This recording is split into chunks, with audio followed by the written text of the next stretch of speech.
Hello everyone, আজকে জন্মাষ্টমী উপলক্ষে বানাচ্ছি তালের বড়া।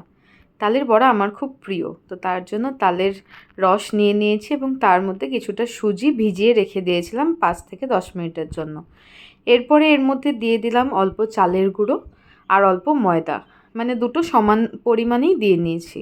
এরপর দিলাম চিনি এবং একটু নারকেল কুড়ো। নারকেল কুড়ো দিলে এর টেস্টটা কিন্তু খুব ভালো আসে। আর বেশি অতিরিক্ত যেন টাইট না হয় মাখাটা, সেটা লক্ষ্য রাখতে হবে।